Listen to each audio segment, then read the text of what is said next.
The stars above New Jeju Colony burned with an unnatural light. Captain Hyunwoo stood on the observation deck, watching the defensive sensors flash red warnings across every screen. Something massive was dropping out of hyperspace at the edge of the system, something that had no business being there. He reached for the communication panel, but the words died in his throat as the first missiles struck the eastern settlement. The explosion lit up the night sky like a second sun. Hyunwoo felt the deck shake beneath his feet as another blast hit the northern district.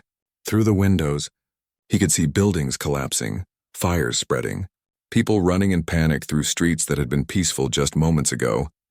The enemy ships materialized in orbit like metal demons. They were Valkyrie vessels, their hulls decorated with the blue and silver markings of their empire. Hyunwoo had seen them before in diplomatic meetings at trade conferences.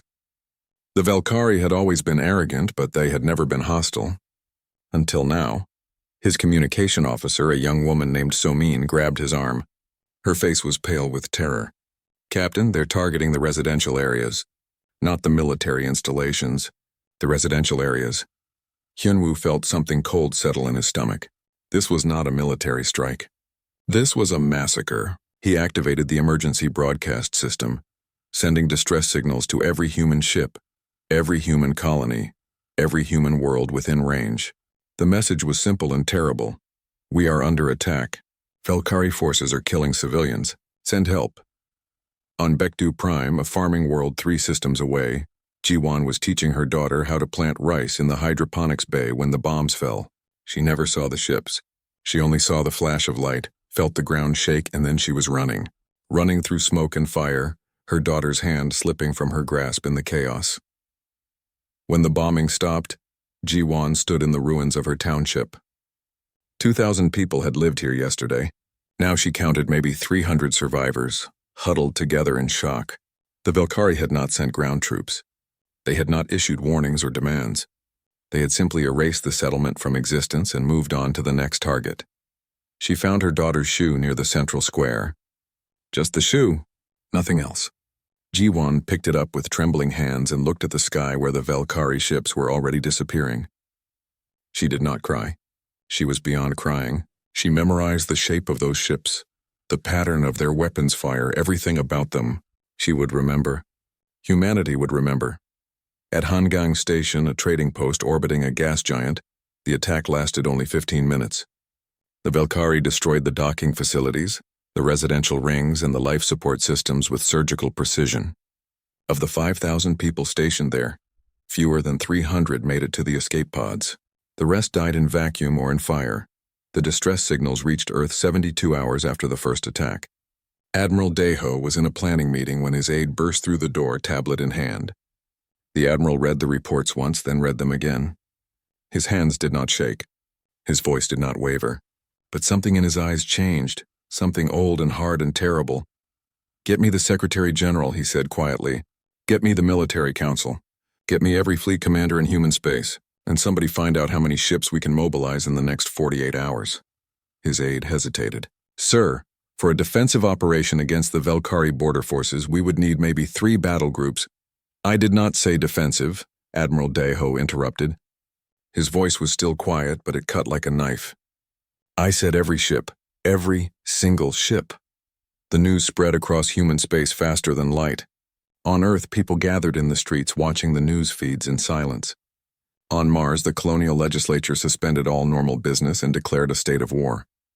On Europa Station, volunteers flooded the recruitment centers before the military even issued a call-up. On distant Titan, workers at the shipyards began extending their shifts without being asked. Something was happening across humanity. Something primal and unstoppable. Every human world, every human settlement, every human ship felt it. The Valkyrie had made a terrible mistake. They had studied human diplomacy and human trade. They had analyzed human culture and human technology. But they had never studied human history. They did not know what humans were capable of when their families were threatened.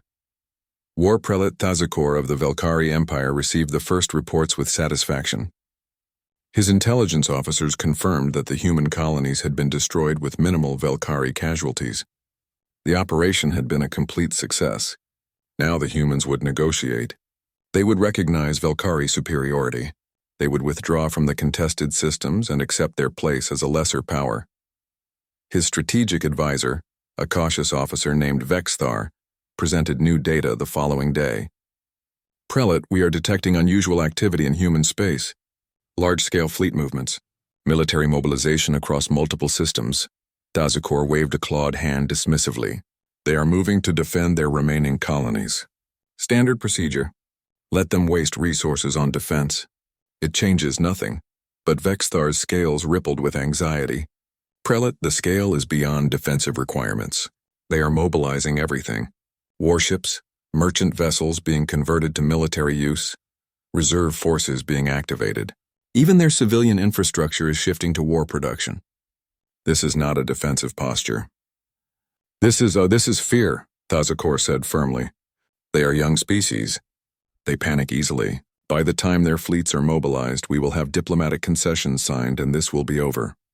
Vexthar said nothing more, but he ordered his staff to begin wargaming scenarios where humans did not behave rationally, where humans did not follow standard military doctrine, where humans fought like cornered predators instead of civilized beings. The results of those simulations troubled him deeply, but when he tried to present them to the prelate, he was dismissed. On New Jeju, Captain Hyunwoo helped pull survivors from the rubble. On Bakdu Prime, Jiwon organized the refugees and documented the dead. At Hangang Station, the escape pods drifted in space waiting for rescue. And on Earth, Admiral Daiho stood before the assembled military council and spoke words that would echo through history. The Velkari think they attacked 3 colonies. They think they killed several thousand colonists. They think this is about territory. He paused, his eyes hard as diamonds. They are wrong. They attacked humanity. They murdered our people, our families, our children, and they are about to learn what happens when you wake a sleeping giant. The orders went out within the hour. Every human warship began moving toward Velkari space. Not to defend, not to negotiate, to answer blood with blood, terror with justice, and massacre with war. Fleet Admiral Minho had been in the military for 35 years. He had fought pirates in the asteroid belts, negotiated peace treaties with 4 different alien species, and commanded ships in 3 minor conflicts. He considered himself a reasonable man, a diplomatic officer who preferred words to weapons. But when he watched the video testimony from the Baekdu Prime survivors, something inside him changed forever. The holographic display showed Jiwon standing in the ruins of her township. Her voice was steady as she described the attack, the bombs falling without warning, the children who died in their schools, the families burned alive in their homes. She held up her daughter's shoe, this small piece of synthetic material that was all she had left. Admiral Minho watched this footage in his office on Earth, and when it ended, he sat in silence for 10 minutes. Then he stood up, straightened his uniform, and walked to the Strategic Command Center. When he entered, every officer in the room stopped what they were doing and looked at him. They had all seen the same footage. They all wore the same expression. How many ships? Minho asked quietly. His second-in-command, a woman named Commander Borum, pulled up a display. We have 247 military vessels combat-ready. Another 190 in various stages of construction or repair. If we pull reserves and retrofit civilian ships, we could field perhaps 600 vessels within a month. Not fast enough, Minho said. I want everything that can fly and fight ready in 2 weeks. Strip the shipyards. Cancel all leave. Recall every officer and crew member from every corner of human space. I want a fleet so large that the Velkari can see it coming from 3 systems away and have time to understand exactly how badly they miscalculated. The room erupted in activity. Orders flew across communication channels. Shipyard managers received priority directives. Civilian shipbuilders found military contractors at their doors with emergency requisition orders. On Mars, the great orbital construction yards that had been building colony ships stopped their work and began assembling warships instead. The change happened so fast that some workers did not even realize they were now building instruments of war instead of exploration. Major Suji received her orders while training new recruits at the Special Operations facility on Luna. She was to form an elite strike team, soldiers who could operate behind enemy lines, gather intelligence, and hit targets that conventional forces could not reach. She had 48 hours to select her team and prepare for deployment. She chose her warriors carefully. Each one was a specialist, but more importantly, Each one had lost someone in the colony attacks. A brother on Hangang Station, a wife on New Jeju, parents on Baekdu Prime. She did not want soldiers motivated by duty or patriotism. She wanted soldiers motivated by something far more powerful. She wanted soldiers who would not stop until justice was served. The training was brutal and brief. They practiced boarding actions, sabotage techniques, and intelligence gathering. But Suji spent equal time on something else, control. "You will be angry," she told her team. "You will want revenge.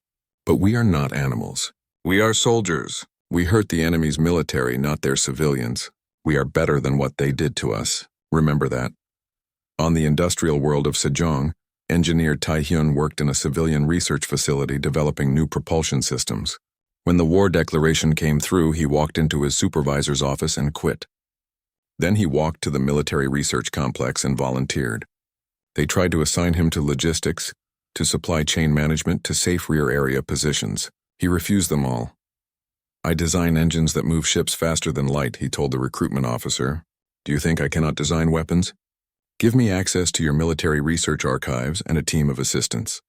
I will give you weapons the Velkari have never imagined." They gave him what he asked for. Within a week, he had produced designs for 3 new weapon systems. One turned asteroids into planet-killing projectiles. One used nanite swarms that could disassemble enemy ships at the molecular level. One was a psychological warfare system that broadcast on frequencies that caused fear responses in Velkari neural structures.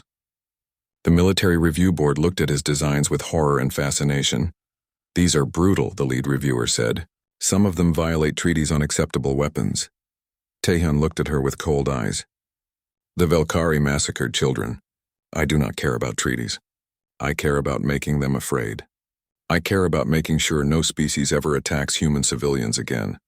Build my weapons or do not. But do not lecture me about brutality." They built his weapons. In the civilian government, Senator Young-soo pushed through emergency legislation that had never been attempted in human history. He unified the military command structures of Earth, Mars, and all major colonies under a single authority. He authorized unlimited military spending. He suspended normal commerce regulations to allow rapid conversion of civilian infrastructure to military production. He did all of this in 72 hours, working without sleep, fueled by coffee and rage. When other senators questioned the speed and scope of his bills, he played the Baekdu Prime footage on the Senate floor. Then he played intercepted communications from Velkari commanders, laughing about the easy targets of human colonies. The questioning stopped. The bills passed unanimously. Messages began arriving from humanity's allies across the galaxy. The Itheran Collective offered medical supplies. The Nomesh Federation proposed diplomatic mediation. The Crystalline Assembly suggested economic sanctions against the Velkari. Admiral Minho read these messages and sent identical responses to all of them. "Thank you for your concern. Stay out of our way." The Velkari intercepted human communications and grew increasingly nervous. Their analysts reported military buildups far exceeding defensive requirements. War Prelate Thazakor ordered his intelligence services to provide updated assessments. They came back with disturbing conclusions. "The humans are not preparing to defend," the intelligence report stated. "They are preparing to invade. Fleet composition suggests offensive operations in depth. Military communications reference total victory and complete dismantlement of our empire. Psychological assessment of human leadership indicates they will not accept standard diplomatic resolution." Thazakor read the report and dismissed it. Psychological assessment by analysts who have never met a human. They are making emotional threats. When our fleets meet theirs, they will understand reality. But privately, he ordered defensive reinforcements to all border systems. On New Jeju, rescue teams pulled Captain Hyun-woo from the wreckage of the command center. He had been trapped for 6 days, surviving on emergency rations and recycled air. When they brought him to the surface, he found a military transport waiting. They flew him to a medical ship, treated his injuries, and then brought him before Admiral Minho via holographic communication. "Captain," Minho said formally, "I need you to testify before the military council. Tell them what you saw. Every detail." Hyun-woo looked at the admiral with haunted eyes. "Sir, I saw civilians burned alive. I saw children crushed under collapsing buildings. I saw Velkari ships targeting residential zones deliberately. They were not trying to disable our defenses. They were trying to kill as many people as possible. Good, Minho said coldly, because I need my officers to understand what we are fighting for. I need them to be absolutely certain that what we are about to do is necessary. Hyunwoo understood. You are going to destroy them. No, Minho corrected. We are going to teach them. We are going to teach them what happens when you attack human families. We are going to teach them so thoroughly that every species in this galaxy learns the same lesson, and you are going to help me do it. Within 2 weeks, the greatest military fleet in human history assembled in Earth orbit. 638 warships from massive dreadnoughts to small fast attack corvettes. 50,000 fighters. 200,000 soldiers. Supply ships, medical vessels, communications arrays, and mobile shipyards. It was more military power than humanity had ever gathered in one place. Admiral Minho stood on the bridge of his flagship, the UES Indomitable, and looked at the assembled fleet through the viewports. Behind him, every ship was crewed and ready. Before him, the stars waited, and somewhere beyond those stars, the Velkari Empire had no idea what was coming. He activated the fleet-wide communication channel. His voice reached every ship, every crew member, every soldier. They thought we were weak because we chose peace. They thought we were easy targets because we valued life. They were wrong. Today we show them what humanity truly is. Today we remind the galaxy that peace is a choice, not a weakness. All ships prepare for hyperspace jump. Destination Velkari space. Mission Justice. The fleet jumped as one, disappearing from Earth orbit in a flash of light. And across human space, people watched their warriors depart and whispered prayers for victory. The Velkari border system of Krathsa had never seen a human ship before. It was a quiet outpost, more of a customs checkpoint than a military installation. When the sensors detected the incoming fleet, the duty officer assumed it was a system malfunction. The numbers made no sense. 600 contacts? Impossible. Then the human fleet dropped out of hyperspace, and the Velkari understood that the numbers were very real. Commander Nari commanded the frigate UES Relentless, one of the smaller ships in the vanguard. She had orders to test the Velkari defenses and report back to the main fleet. But when she saw the Velkari station begin targeting civilian freighters trying to flee the system, her orders changed in her mind. She activated her weapons without waiting for authorization from Fleet Command. All batteries fire, she said calmly. Target their weapons platforms, leave nothing functional. The Relentless was a small ship, but her weapons were precise.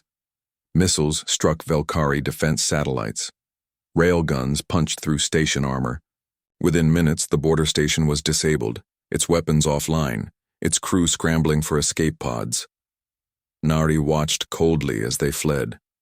She did not fire on the escape pods. That was the difference between humans and Velkari. Humans did not target the helpless. Admiral Minho received Nari's report and nodded in satisfaction. All ships advance. Formation Delta. Fighters deploy for screening. We are going through every system between here and their homeworld, and we are removing every military installation along the way. The Velkari High Command received reports of the border station attack with alarm. War Prelate Thazakor deployed 3 battle groups to intercept the human fleet. It should have been enough. The Velkari had better shields, faster ships, more powerful weapons. On paper, they should have won easily. They did not account for human tactics. Lieutenant Jihoon flew a fighter in the forward screen. He was young, barely 23, but he had grown up on Hangang Station before the attack. His parents had died there. When he saw the Velkari battle groups approaching, he did not feel fear. He felt clarity. He broke formation without orders, diving toward the Velkari lines at full speed. His wingman hesitated for only a moment before following. The Velkari targeted them, expecting a standard strafing run. Instead, Jihoon launched all his missiles at once, then kept flying directly at the lead Velkari cruiser. The Velkari weapons tracked him, but human fighters were small and fast. Jihoon dodged through defensive fire, his fighter taking hits but staying intact. At the last moment, he ejected. His fighter, still moving at combat speed, slammed into the Velkari cruiser's bridge. The explosion disabled the ship's command structure. Behind him, 30 other human fighters executed the same maneuver against different targets. 30 ships, 30 impacts, 30 disabled Velkari vessels. The Velkari battle group fell into chaos. Admiral Minho watched the battle unfold and felt something like pride and pain mixed together. These were not military tactics taught in any academy. These were the tactics of people who valued victory more than survival. People who were willing to sacrifice anything to protect those they loved. "Recover all ejected pilots," he ordered, "and send Jihoon's flight wing a commendation. Also, send a message to all fighters. Do not make unnecessary sacrifices. We need you alive to finish this war." But the pattern was set. Human forces fought with an intensity that shocked the Velkhari. They used drones as shields. They sacrificed unmanned ships to create openings. They employed electromagnetic pulses that disabled Velkhari electronics while their hardened systems kept functioning. Every battle felt less like warfare and more like calculated dismantling. Major Suji and her special operations team infiltrated a Velkhari logistics hub, while the main fleet engaged their forces 3 systems away. They moved through the facility, like shadows, placing explosive charges on fuel reserves, cutting communication lines and downloading military intelligence from every computer they could access. They encountered Velkhari soldiers twice. Both times, Suji gave them a choice: surrender or fight. The first group fought. They died quickly and quietly. The second group surrendered. Suji had her team tie them up, leave them food and water, and lock them in a storage room where they would be found after the base was secured. "Why let them live?" one of her soldiers asked. "After what they did to our people?" Suji looked at him with cold eyes. "Because we are human. Because when this war is over, we need to be able to look at ourselves in the mirror. We kill soldiers who fight us. We do not execute prisoners. That is what separates us from them. They completed their mission and extracted before the Velkhari even knew they had been there. The logistics hub exploded 6 hours later, crippling Velkhari supply lines for the entire sector. Engineer Taehyun's weapons began appearing on the battlefield. The first was the kinetic accelerator, a device that could capture small asteroids and launch them at significant percentages of light speed. The Velkhari watched in horror as rocks from their own system became unstoppable missiles. Their point defense systems, designed to stop conventional weapons, could not stop a mountain moving at relativistic speeds. The second weapon was worse. Nanite swarms, too small to detect until they were already through shields, began dismantling Velkhari ships from the inside. Hull plating separated. Computer systems failed. Life support stopped working.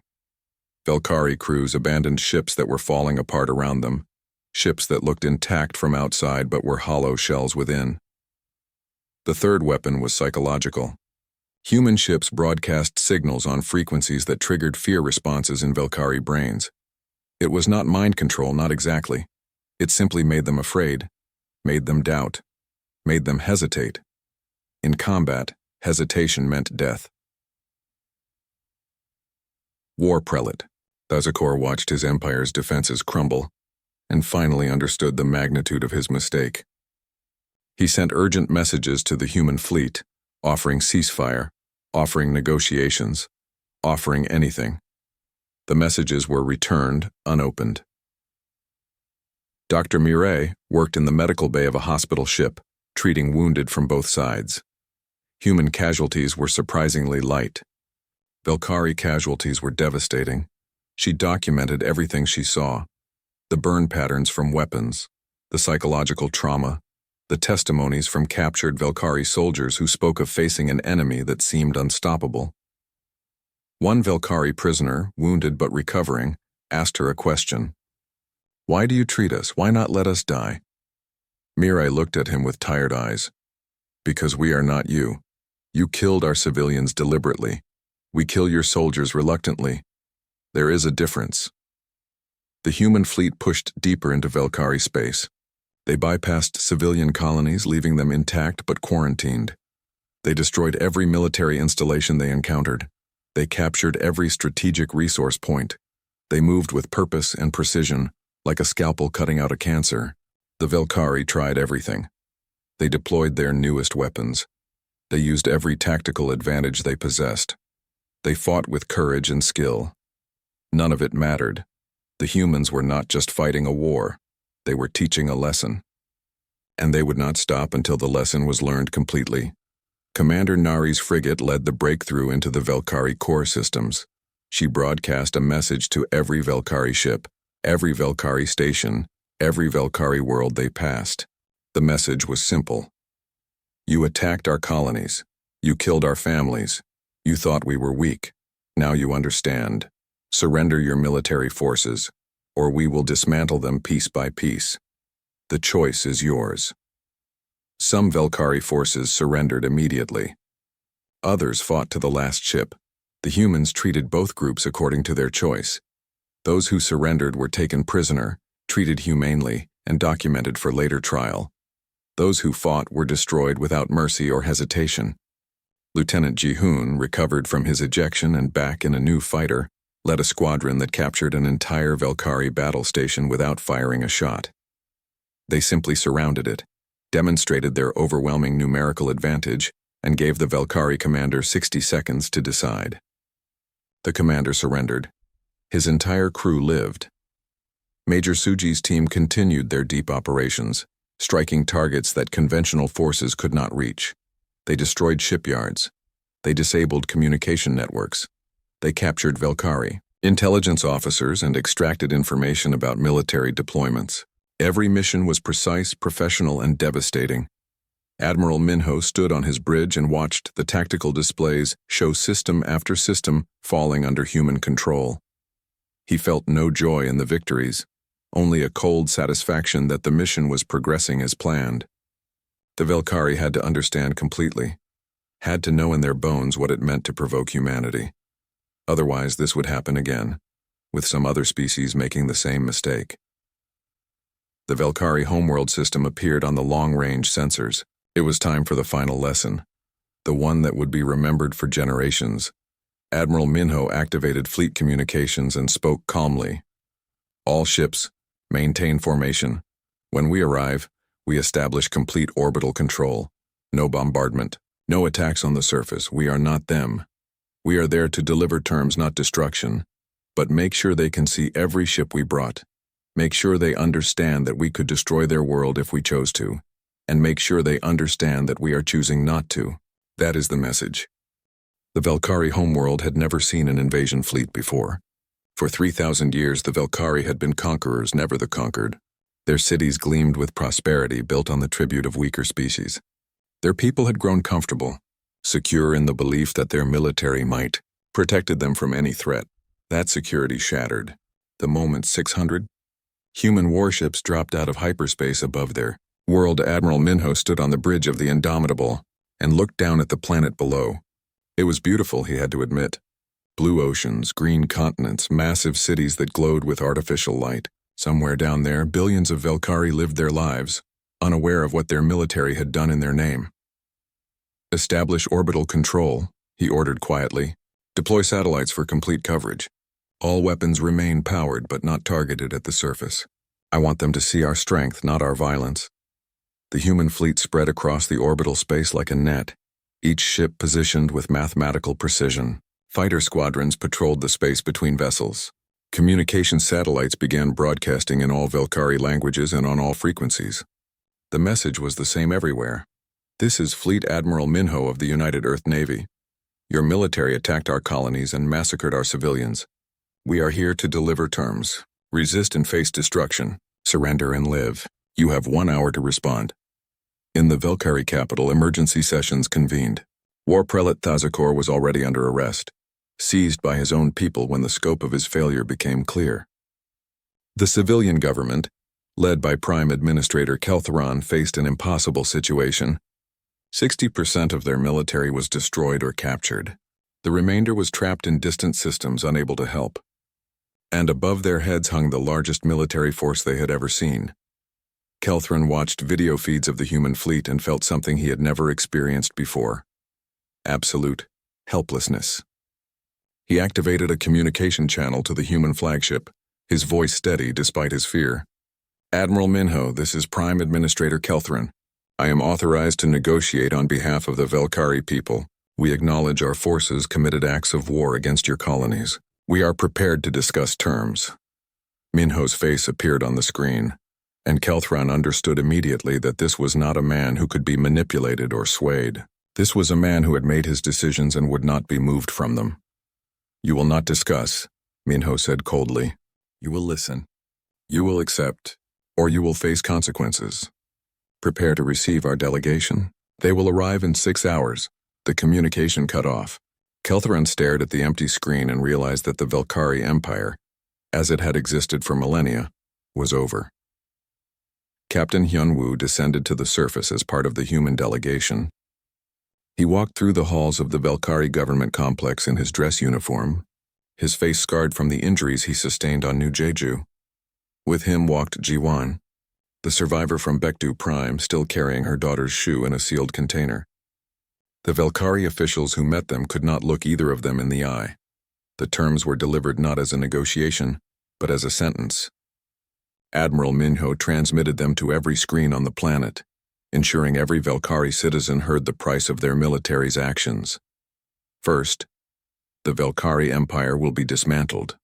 Your territory will be reorganized under Galactic Council supervision. You will have self-governance, but your aggressive expansion ends today. Second, every officer involved in planning or executing the colony attacks will be surrendered for trial. This includes War Prelate Thazakor and his entire command structure. They will face justice for war crimes. Third, the Velkari will pay reparations to the families of every human killed in your attacks. These payments will continue for 3 generations, ensuring you never forget the cost of your aggression. Fourth, human observers will be permanently stationed throughout Velkari space. Your military will be reduced to defensive forces only. All offensive weapons capabilities will be surrendered or destroyed under our supervision. Fifth, you will construct monuments on your homeworld and every colony world listing the names of every human civilian killed in your unprovoked attacks. These monuments will stand for 1,000 years. Every Velkari child will learn what happened here. Every generation will remember. The transmission ended, and silence fell across the Velkari homeworld. In homes and offices, in schools and factories, Velkari citizens looked at each other and understood what their government had brought upon them. Some felt shame, some felt anger, but all felt the weight of defeat. Prime Administrator Kelthran broadcast his response 2 hours later. His voice was hollow, defeated. "We accept all terms. We will surrender the war criminals you named. We will construct the monuments. We will pay the reparations. We ask only for time to implement these requirements and mercy for our people." Minho responded immediately. "You have 6 months to begin implementation. Our observers arrive tomorrow. The trials will begin in 30 days. As for mercy, we are showing you far more than you showed our civilians. Be grateful for that." Major Suji led the team that arrested War Prelate Thazakor. They found him in a government detention center, already imprisoned by his own people. When Suji entered his cell, he looked at her with what might have been resignation or relief. "I underestimated your species," he said quietly. "I saw your diplomats and your merchants. I thought you were soft. I was wrong." Suji looked at him without expression. "You were not wrong about who we are. You were wrong about what we value. We are merchants and diplomats because we choose to be, but harm our families and we become something else, something you could not control or predict. That was your mistake." Thazakor and 47 other Velkari officers were transferred to human custody. The trials would be public, broadcast across the galaxy. Every species would see what happened to those who targeted human civilians. The message would be clear. Jiwan stood before the Velkari assembly and spoke for 2 hours. She described the attack on Baekdu Prime in careful detail. She named every person she knew who died. She described their lives, their families, their hopes. She made the Velkari assembly understand that they were not casualties or statistics. They were people. Individuals with names and stories. When she finished, she placed her daughter's shoe on the podium. Her name was Nari. She was 7 years old. She loved drawing pictures of stars and wanted to be a pilot someday. She will never have that chance because your military decided she was an acceptable target. Remember her name. Remember all their names. The Velkari assembly sat in silence. Several members were openly weeping. All of them understood that this testimony would be part of their history forever, a permanent stain on their civilization. Dr. Mire worked with Velkari medical professionals to document the casualties on both sides. The numbers were stark. Human military losses, 1,200 soldiers and crew, Velkari military losses 47,000. Human civilian losses 6,312. Velkari civilian losses 0. Your forces showed restraint, a Velkari doctor said to her. You could have destroyed our cities. Why did you not? Mirai looked at her steadily. Because that would make us no better than you. We are at war with your military, not your people. We destroy what threatens us. We protect what is innocent. That is the difference between humanity and what you did to our colonies. Lieutenant Jihoon flew patrol above the Velkari homeworld, his fighter one of hundreds maintaining constant watch. He thought about his parents dead on Hangang Station. He thought about the Velkari families below who still had their parents, their children, their homes. Part of him wanted to hate them. Another part recognized that they were not responsible for military decisions made far from their lives. He activated his communication channel to his squadron. Stay sharp, but remember our orders. We are here to maintain peace, not to punish civilians. We proved we can destroy them. Now we prove we can show mercy. Both lessons matter. Engineer Taehyun oversaw the dismantling of Velkari weapons facilities. His expression was cold as he watched their advanced weapons systems being broken down under human supervision. Some of the technology was genuinely impressive, and part of him wanted to study it, to learn from it. But he remembered why he was here and ordered everything destroyed. Why not keep their weapons for study? A younger engineer asked. We could learn from their designs. Taehyun shook his head. Because then we would be tempted to use them. Better to prove we can win with our own technology and our own principles. We do not need to become them to defeat them. Commander Nari participated in establishing the orbital monitoring network that would watch Velkari space for decades. She worked alongside Velkari technicians, surprised to find them cooperative and professional. One of them, a young engineer named Vesistal, spoke to her during a break. I want you to know that many of us opposed the attacks, Vesistal said quietly. We did not know what our military was planning. When we learned what happened, we were horrified. Nari considered this carefully. Then make sure your people remember this horror. Make sure the next generation knows what was done in your name and what it cost. That is your responsibility now. The monuments were constructed over the following months, on the Velkari. 5 years after the war ended, Fleet Admiral Minho stood in his garden on Earth, tending to roses that his wife had planted decades ago. He was retired now, living in a small house in the countryside, far from the military bases and command centers where he had spent most of his life. His hands, which had once commanded the largest fleet in human history, now worked soil and pruned branches. A young officer visited him that afternoon, a lieutenant fresh from the academy, who wanted to hear about the war from someone who had been there. Minho invited him to sit on the porch, poured tea, and spoke carefully. People call it a great victory, Minho said quietly. They teach it in the academies as an example of proper military response. But I remember the faces of the Velkari soldiers we captured. Young people, many of them, following orders from commanders who made terrible decisions.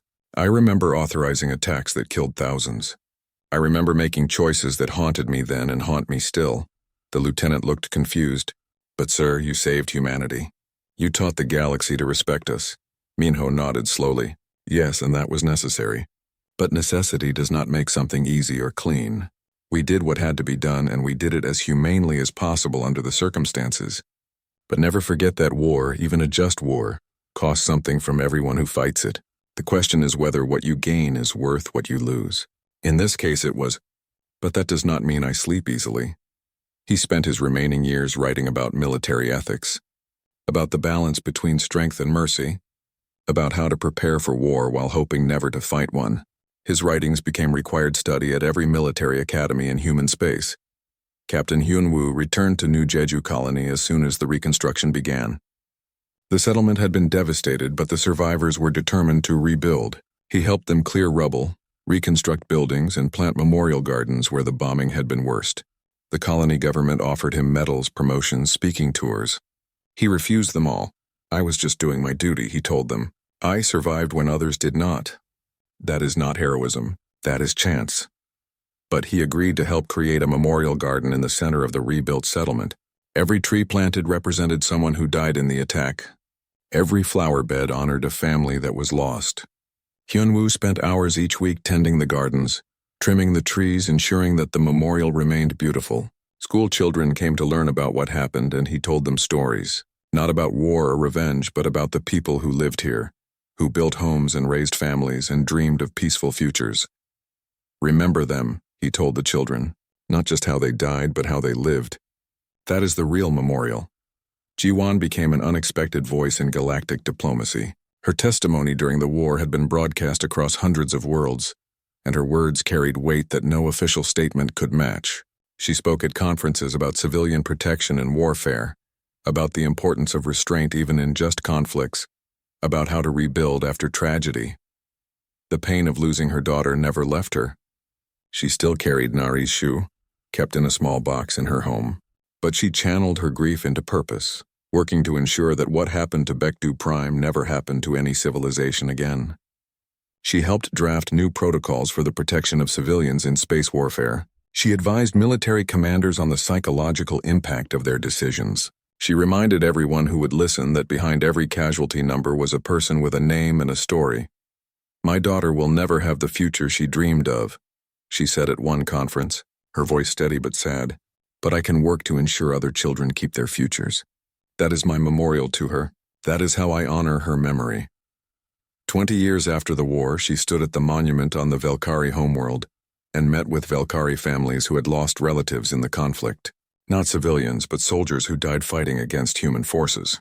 At first, the meeting was tense, both sides uncertain. But as they shared their stories, something unexpected happened. They found common ground in grief, in the understanding that war hurt everyone, even the victors. "We were wrong to attack your colonies," a Velkari mother said, her voice breaking. "And we paid the price. But you showed us mercy when you could have destroyed us.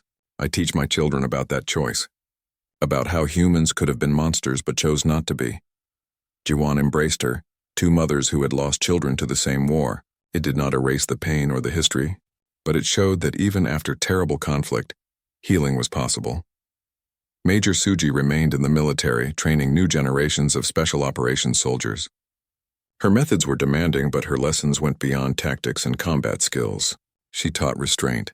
She taught discrimination between military and civilian targets. She taught her soldiers to be precise instruments of force, not blunt weapons of destruction. "You are not attack dogs," she told every new class. "You are soldiers. You have intelligence, judgment, and conscience. Use them. The enemy is not everyone who stands against you. The enemy is those who choose to fight. Remember that distinction, and you will be the kind of warriors humanity needs." Her students went on to serve across human space, and they carried her lessons with them. When conflicts arose, as they inevitably did, human special forces became known not just for their effectiveness, but for their professionalism. They completed missions with minimal collateral damage. They followed rules of engagement even when the enemy did not. They proved that being ruthlessly efficient did not require being ruthless to the innocent. Suji herself never spoke much about the war or her role in it.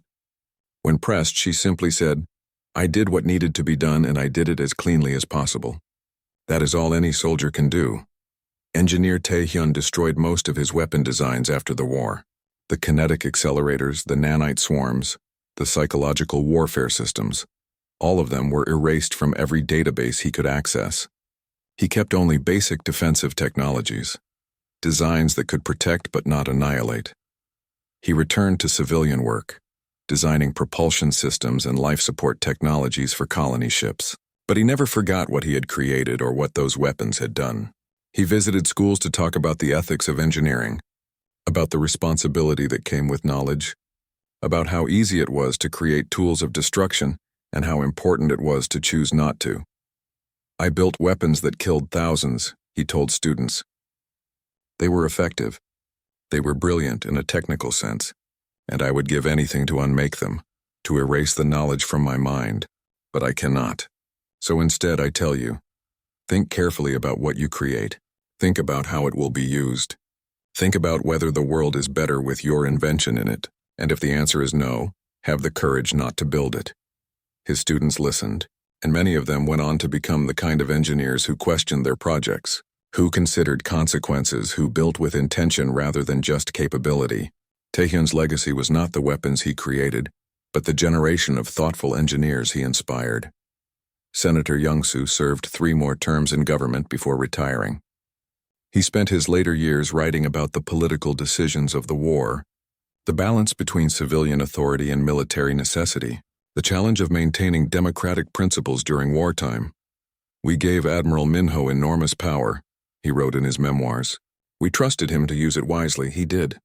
But that trust was a gamble, and we were fortunate it paid off.